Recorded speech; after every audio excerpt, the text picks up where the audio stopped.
بسم اللہ الرحمن الرحیم۔ السلام علیکم پیاری بہنوں اور بھائیوں، شعبان کی 15ویں رات کو لوگوں کی تقدیروں اور موت و حیات کے فیصلے نہیں ہوتے۔ قرآن اور حدیث سے ایسا کچھ بھی ثابت نہیں، بلکہ اللہ تعالیٰ نے انسان کی پیدائش سے پہلے ہی اس کی زندگی اور موت وغیرہ کا فیصلہ لکھ دیا ہوا ہے۔ اور اس کی دلیل یہ ہے کہ اللہ پاک سورہ آل عمران میں فرماتا ہے کہ اللہ کے حکم کے بغیر کوئی جاندار نہیں مر سکتا، مقرر شدہ وقت لکھا ہوا ہے۔ اور اس کے متعلق صحیح مسلم کی حدیث ہے، رسول اللہ صلی اللہ علیہ وآلہ وسلم نے فرمایا، اللہ تعالیٰ نے زمین اور آسمان کی پیدائش سے 50,000 سال پہلے ہی سب کی تقدیریں لکھ دی تھیں۔ پھر یہ بھی تصور کیا جاتا ہے کہ شعبان کی 15ویں رات کو ہی نامہ اعمال خصوصی طور پر اللہ کی بارگاہ میں پیش کیے جاتے ہیں، اور 15 شعبان کو روزہ رکھنا ثابت ہے، لیکن ایسی کوئی صحیح حدیث نہیں جس میں صرف 15 شعبان کو اعمال نامے پیش ہونے اور اس دن روزہ رکھنے کا ذکر ہو، بلکہ ہر سوموار اور جمعرات کو اعمال نامے اللہ کی بارگاہ میں پیش ہوتے ہیں، اور اس لیے سوموار اور جمعرات کو روزہ رکھنا آپ صلی اللہ علیہ وآلہ وسلم کی سنت بھی ہے۔ اور دلیل اس کی یہ ہے کہ رسول اللہ صلی اللہ علیہ وآلہ وسلم نے فرمایا، سوموار اور جمعرات کو اعمال نامے اللہ کی بارگاہ میں پیش کیے جاتے ہیں۔ میں پسند کرتا ہوں کہ میرے اعمال اس حال میں پیش کیے جائیں کہ میں روزے سے ہوں۔ 15 شعبان کے بارے میں ایک مسکنسیپشن یہ بھی ہے کہ اللہ تعالیٰ 15 شعبان کی رات کو دنیا کے آسمان پر نزول فرماتا ہے، بلکہ اللہ ہر رات دنیا کے آسمان پر نزول فرماتا ہے۔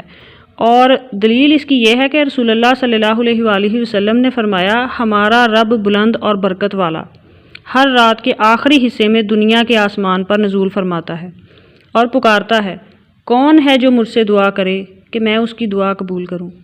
کون ہے جو مجھ سے مانگے کہ میں اسے عطا کروں؟ کون ہے جو مجھ سے بخشش طلب کرے اور میں اسے معاف کر دوں؟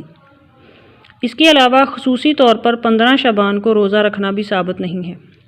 کسی بھی صحیح حدیث میں صرف 15 شعبان کو روزہ رکھنے کا ذکر نہیں، بلکہ رسول اللہ صلی اللہ علیہ وآلہ وسلم ماہ شعبان کے اکثر ایام روزے سے گزارتے تھے۔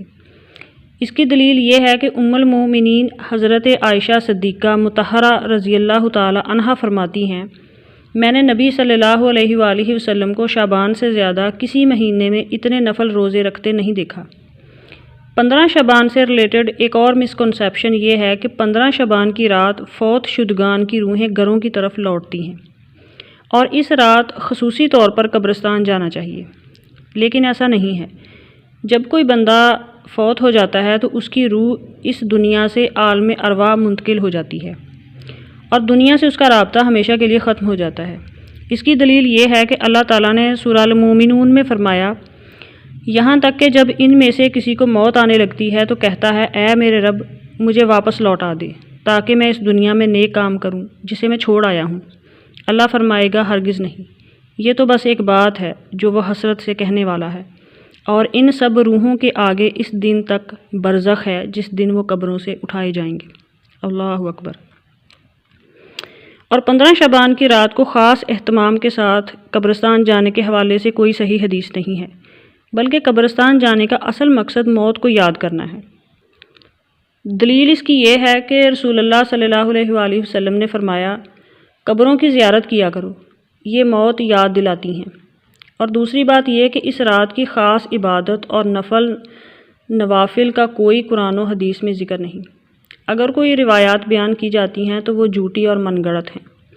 اللہ پاک سے دعا ہے کہ اللہ ہمیں کتاب و سنت پر چلنے کی توفیق عطا فرمائے اور شرک و بدعت سے ہمیں بچائے۔ آمین ثم آمین۔